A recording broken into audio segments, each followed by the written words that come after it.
capítulo 1 hacemos un receso y pasamos al capítulo 2. No, estaba anotando. Una pregunta. En el 62, ¿cuáles eran las reivindicaciones sobre las que ustedes luchaban, que los unificaban? El salario, fundamentalmente, y el empleo.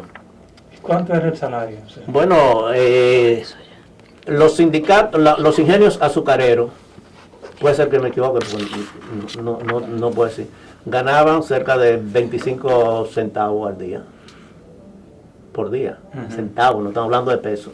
centavos. Entonces, todos los ingenios azucareros, no existía el Consejo Estatal del Azúcar, sino eran administrados por el Banco Agrícola. Ajá. Entonces, con el Banco Agrícola hicimos un convenio para aumentar 4 veces el salario. La industria azucarera lo resistía, o sea, no era una petición por petición, sino con un estudio, cómo estaban los precios del azúcar, el mercado se abrió. Hay que saber que en tiempo de Trujillo había una restricción, había una prohibición de exportación a través del CE. Cuando se abrió, entonces los precios eran muy elevados y los ingenios tenían dinero y podían aumentar. ¿El día era de cuántas horas? Bueno, en los ingenios tú sabes que se trabaja los domingos, los sábados, todos los días, no son por zafra y es también por producción de lo que tú produzcas en toneladas o lo que tú cortes. O sea que los 25 centavos eran mínimos, pero tú tienes incentivo de acuerdo a tu trabajo que hagas. ¿El mínimo de cuánto era? De cantidad no te puedo... Yo lo que sé es que conseguimos una reivindicación de salario muy elevado y eso nos estabilizó todos los sindicatos azucareros, especialmente Montellano, Amistad, Esperanza y Cataré, que eran los grandes. Esos eran los azucareros. En Romana tenían otras condiciones de vida mejor que los otros, porque siempre han sido empresas extranjeras y siempre han tenido unas condiciones económica mejor que los otros azucareros. Entonces, ¿cuáles eran las reivindicaciones? Lograr que la gente tuviera trabajo. Era lo primero, porque había mucho desempleo, como siempre ha habido aquí. Pero si tú conseguías que pudieran abrir obras, que eran más bien obras te recuerdan que se hacían carreteras, que eso era más bien para poner gente. Entonces, eso y el aumento de salario, y lo de salario. Ahora, ¿qué pasa? Que siempre vimos a los trabajadores como productores y casi nunca como consumidores. Entonces, los aumentos de salario que se han logrado se esfuman en poco tiempo porque los costos de los precios de primera necesidad aumentan más. Pero la otra cosa que dio para nosotros mucho impacto es la educación. O sea, si tú no le brindas un servicio al trabajador y el servicio que nosotros detectamos que es el mejor servicio es la educación. Y los cursos que se hacían eran cursos autofinanciados. Quiere decir, la gente pagaba o con dinero o con especie. Y creamos el INFAS existe todavía desde el año 62, Instituto de Formación Social. Y ¿había el programa de alfabetización primero? No, nunca entramos en cuestiones de alfabetización. ¿Por qué? Porque no lo vimos como prioridad, sino más bien usamos siempre el método de concientización. ¿Y en qué consistía entonces si no era... Bueno, si el no método de concientización es un proceso que tiene 4 etapas. Primero es lo que se llama la conciencia mágica. Quiere decir, aquellas personas que consideran que otros les van a resolver sus problemas están como los niños en la conciencia mágica, que no hacen aporte, pero todo hay que dárselo. Que es lo que se llama la conciencia mágica. Después está lo que se llama la conciencia ingenua. Quiere decir, cuando tú tienes una edad y no asumes, o sea, si yo creo que voy a asumir el papel de un muchachito de 18 años, soy ingenuo. Una muchacha de 18 años que quiera jugar muñeca es ingenua porque su edad no es para eso, su edad es para trabajar o crear una familia o hacer otro tipo de formación. Entonces, el que tiene un cargo y no lo asume, es un ingenuo. Después hay lo que se llama la conciencia crítica, quiere decir, cuando tú vas a las raíces de cómo son los problemas, y tú ves la conciencia, tiene la conciencia crítica, quiere decir, de tú ver no lo que está pasando, sino la raíz de lo que nace. Pero la conciencia crítica nace con la autocrítica. Si tú no eres capaz de autocriticarte, tú no tienes autoridad para criticar la sociedad ni criticar a nadie.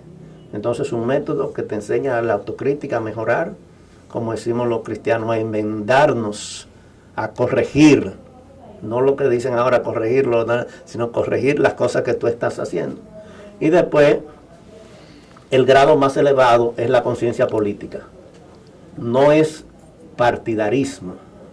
O sea, nosotros estamos acostumbrados a decir, concientízamela a ella. ¿Y qué quiere decir concientízamela a ella? Quiere decir, llévala al plano mío. Entonces ya está concientizada. O llévala al plano mío. Pero la conciencia política es cuando nosotros entendemos que los problemas nuestros tenemos que resolver nosotros mismos. No es el partido, no es el gobierno, no es fulano de tal, sino cada uno de nosotros. Entonces, este método de concientización es el que nosotros utilizamos, más que alfabetización. Porque el problema no está en saber leer o escribir, sino en tener una conciencia crítica y una conciencia política.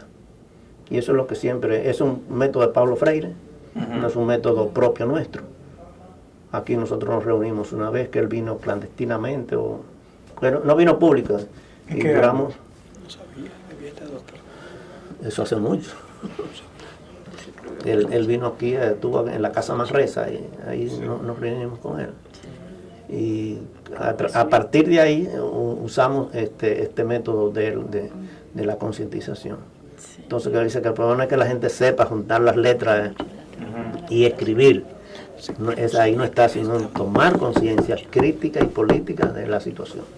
Y la mayoría de los trabajadores están en la conciencia ingenua, en la conciencia mágica, que creen que el gobierno le va a resolver todo, que fulano le va a dar todo, que como están ahora, que hay más sombrero que cabeza, o más cabeza que sombrero.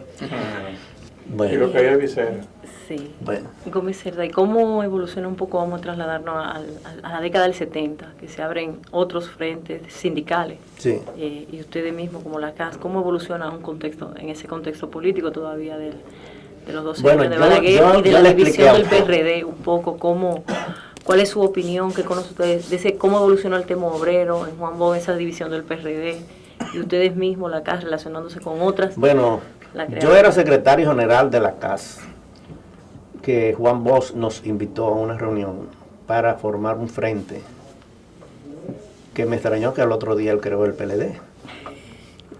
¿Le invitó a una reunión en qué época, en qué año? El día antes de formar el PLD. El día antes. En 1973. El día antes tuve una reunión que él invitó como a 12 o 14 personas para crear un frente. ¿Usted recuerda algunos nombres en esa reunión? ¿Algunos nombres presentes en esa reunión?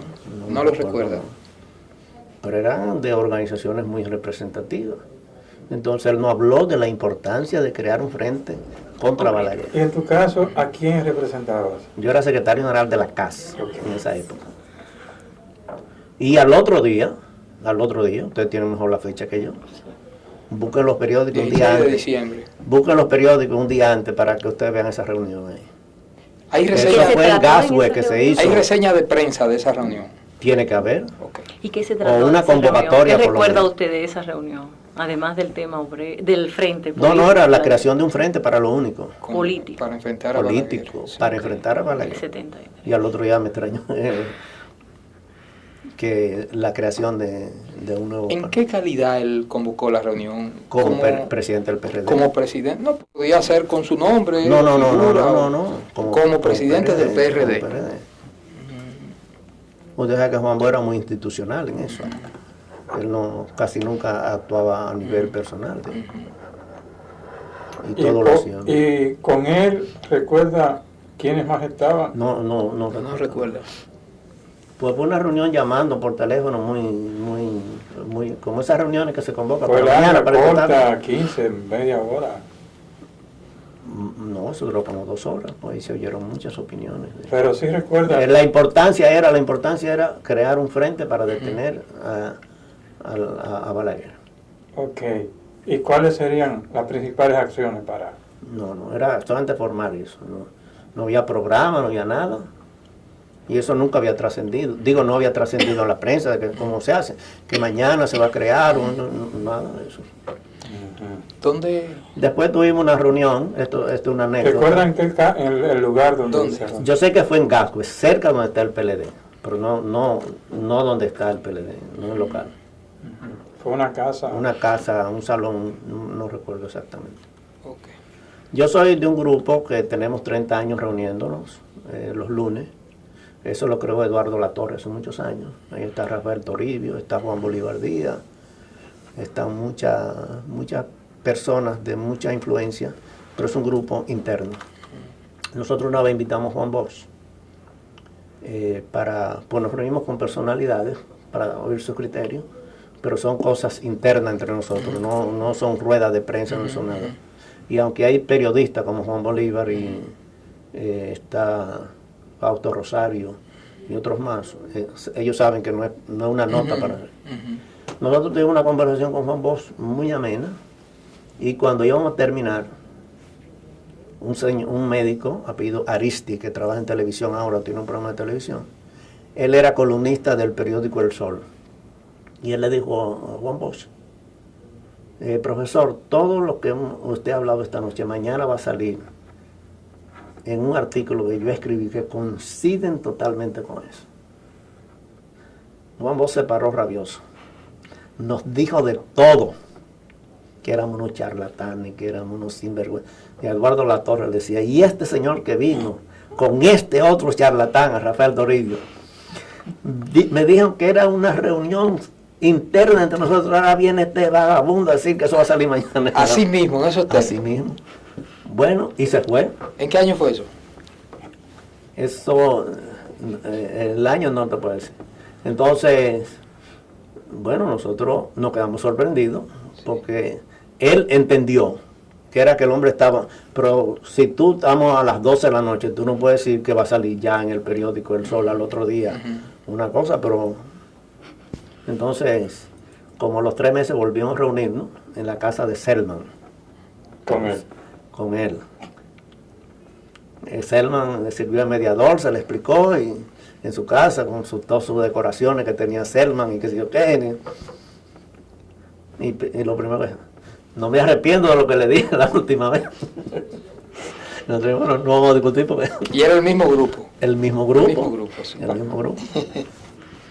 Pero él tenía su rabiaca, que no era fácil. Digo, porque ahora uno dice las cosas, claro, bueno solamente, pero el artículo que yo escribí último, las veces que yo hablé con vos, digo, a mí hay 2 o 3 personas que me han impresionado, porque Juan Bosch tenía una mirada penetrante. No era una persona indiferente que tú hablas con él, porque él te miraba a los ojos. Y tú no podías estar como mucha gente que están hablando, como ahora que tú entras a una reunión y llegas con el celular, sí, dime, ven, que se ve, que se cuánto. Una conversación era una conversación, era un intercambio. Y era impresionante porque tenía unos ojos muy penetrantes. Hay gente que tiene una mirada como pasajera, que dicen, no me está viendo, y la gente ahora en las conversaciones, tú estás hablando con uno y todo en un celular, de las llamadas que salieron, por ejemplo, Peña Gómez era así, Peña Gómez, tú estás hablando con él, sí, era una llamada, esto es, y atendía 7 cosas a la vez. Él hablaba con una persona, y se detenía y te escuchaba. Ahora, todo lo que tú decías, el primero te decía, no, aunque después entonces daba una charla, te daba una explicación, aunque terminara con lo que tú dijiste, pero nunca te decía al principio, sí, eso es así, no. Sino, como el presidente ahora, Leonel es así, o sea, él te da cualquier cosa y te da una charla sobre eso, una clase universitaria. En eso son discípulos de... Hay otra gente que tú le haces, sí, no, pero... Y Juan Bosch, su honestidad como intelectual y como político es una cosa que uno tiene que tomarlo muy en cuenta para de cosas. Como todos los humanos, era su rabiaca le daba, pero es raro ahora encontrar la honestidad de políticos que teniendo poder y pudiendo tener todo a su alcance, viven modestamente. No es que tengan una casa modesta, que no andan con las lujosidades de ahora, que uno ve un político cualquiera y andan con franqueadores, andan con esto, andan con todos esos aparatajes que hay. Yo cuando lo vi en Puerto Rico, él vivía en la casa de Diego Bordas, que era una casa más o menos cómoda, y las veces que vivió aquí, bueno, todo el mundo lo conoce, él nunca vivió en cuestiones de lujo, ni como hombre público tiene que tener un guardaespaldas, un ayudante o lo que sea, pero no esas cosas que uno ve con un político cualquiera aquí, que de una vez tiene tanta ostentación, que tienen que llevar la familia a dar viajes y que se obtienen. Hay contradicciones. Usted recuerda la contradicción de la discusión del Láutico García y Juan Bosch, que la discusión estaba fundamentalmente que el Láutico le había dicho que él era comunista y él quería demostrar, o demostró, que no lo era. Y después él acusaba al Láutico que el Láutico era franquista. Después se cambiaron todos los papeles, Juan Bosch se fue para Francia, para España, y Láutico, que le había dicho que él era comunista, entonces lo defendía, que no, que la cuestión así. Entonces la política da muchos cambios, pero Juan Bosch en su vida intelectual y en su vida política ha sido un modelo para... Y nosotros, yo siempre he dicho lo siguiente, nosotros tuvimos una época de oro, de tener vivo, con poder, a Bosch, Balaguer y Peña Gómez. Y si esas tres gentes se hubieran unificado, el país fuera otro. Lamentablemente tenían posiciones que venían de lejos, de todas esas cuestiones, pero nosotros nunca hemos tenido en la historia tres personajes, como los griegos cuando tuvieron a Sócrates, Aristóteles y Platón juntos, uno discípulo de otro y cuestiones. Eso nunca se ha vuelto a dar en la vida, tres hombres tan inteligentes en una misma generación. Y nosotros, aunque en un nivel más bajo, tener tres políticos de la talla de Bosch, Balaguer y Peña Gómez en una misma época. Y si hubiera habido cierta coherencia de trabajo de ellos, nuestro país estuviera muy, muy adelantado.